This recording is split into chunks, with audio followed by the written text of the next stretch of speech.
Here is Chapter 1 from the novel The Potential of Zeros. The Look Away Game. Before he made friends with inanimate objects in the mental hospital, he carried a sign with him everywhere he went which said, "I am the greatest single threat to this world." And on the other side it said, "Please do not let me speak. You will all regret it. Sincerely, Doobie Hugh Light."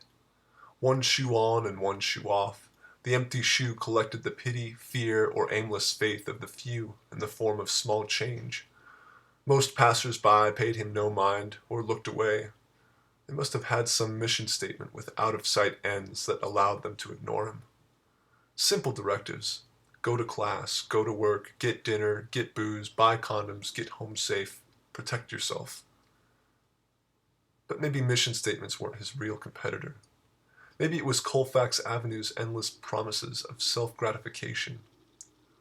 Looking away was easy because of the countless snazzy light-up signs pointing to naked pleasures and gritty alcoholic oases, harboring individuals as tattooed as the buildings were graffitied, each advertising a fleeting snapshot of camaraderie or a bittersweet taste of reality, or both in varying degrees and costs. Whatever the cause, they still all played the same look-away game. The object of the game involved averting eye contact so as to deny the extreme weight of caring.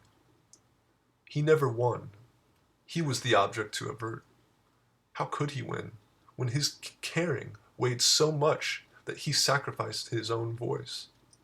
The game granted him the privilege of thoroughly examining any stranger, which, in his talking days, he never did. He remembered his father's voice. "Morning, son. Looking to medicate?" Doobie shook his head. "More for me." Doobie's father took a lighter and sparked a tiny bowl of marijuana to life. Doobie's mother snapped, "Now, Olson, how many times do I have to tell you not to do that in front of the kids?"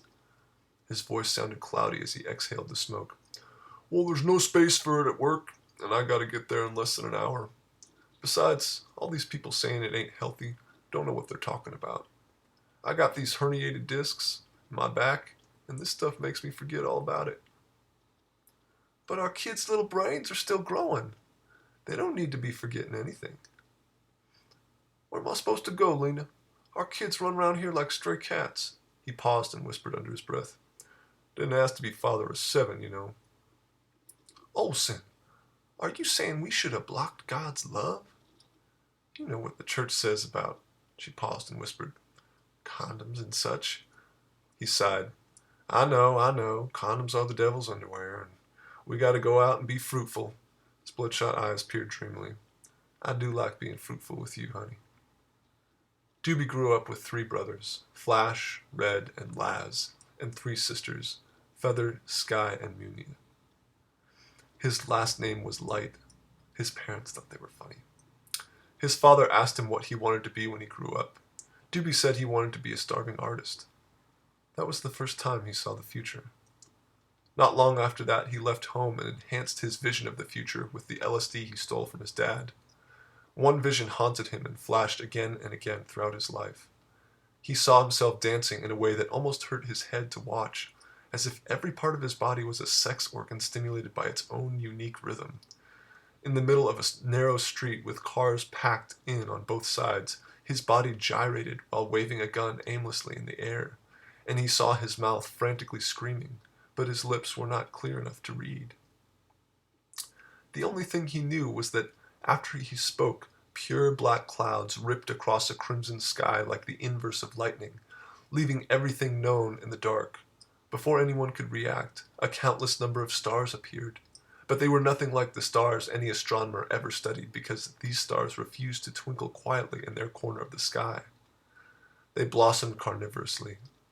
Every rooftop, every gutter, every exposed object, every conscious eye on the planet attained an illumination emanating not from one single source, but from all horizons and everywhere in between. The stars that stayed silent in the day screamed louder than the sun and crashed toward the earth. For one moment, he felt all this could last. All this brightness may never end. But as soon as he thought the word end, he felt himself getting hotter and the illumination trampled him mercilessly. Plates of cement, stones, steel, blades of cut grass, trees, insects, and persons overexposed themselves into a blown-out, super white hot pain until he had to slam his eyes shut. Visual obstruction failed to help him because as soon as he closed his eyes, he envisioned what must be going on outside his realm of perception. Buildings decomposed, trees obliterated to dust. Cats and squirrels and people went from scampering beings to melting wax, to trembling skeletons, to ashes howling in a wind of flame, which he heard as screaming, screaming, screaming from every living being. His fear overtook him, but as soon as he realized he was able to be afraid, he concluded his vision to be a future piece in the puzzle of his perceived existence. If this is what talking did, talking was out of the question. So he carried his sign with him everywhere he went to convince people not to talk to him, so that he would not speak, so that he could not cremate all life on the planet. Perhaps he would have prevented the end indefinitely if he had been capable of dealing with his own isolation. For the first year on the street, he did not say anything. By the time the second year entrapped him, he ached for a conversation. He dreamed about talking with people. He would say, "The sun is nice." And then someone else would say, "Yep." Then he would say, "The sun is so nice that I wish I were a piece of chocolate melting in it for all of time." And then someone else would say, "That's sweet." As soon as the person put the T on sweet, the inverse lightning would ensue, and the out-of-place stars would fall, and animals would melt, and he would have to breathe deep to regain control of his racing heartbeat as he thanked himself for not actually speaking. He saw people walking down the street, and he wanted to tell them they were beautiful. He wanted to say, "Ma'am, your curves are flawless, and I wish I could make a stencil of your body and spray paint you across the sky just so everyone could see." He wanted to say, "Sir, your straight lines are like lasers that tear paths through mountains. Be careful where you point those things." He wanted to say, "Earth, please swallow me whole, and don't process me, because I want to see what your stomach looks like so you might belch out my dying thoughts." He spoke to trees, telepathically of course. Telepathy involved staring at a tree intently for several hours from a few inches away. But this did not help his extreme loneliness, because the tree's reason for existence was not to transmit any of its own thoughts. Without sharing, reality became a swarm of mosquitoes, out of reach and sucking his blood. He did not want to live in a world void of words, so when he found a discarded steak knife behind the Denver diner, he saw a shimmering key that would open the door to a place he had never been and save the world all at the same time. The blade reflected the blue sky while the wooden handle splintered. In his hands, the knife had a new reason for existence. He casually set the tip of the blade on the midpoint of his forearm and drove it in suddenly. Crimson rivulets dripped from his elbows. The contrast of blood on blank skin seemed aesthetically pleasing.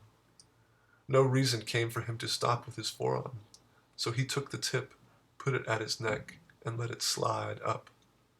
He didn't see the blood that time. He woke up in the psychiatric hospital. Someone must have refused to look away.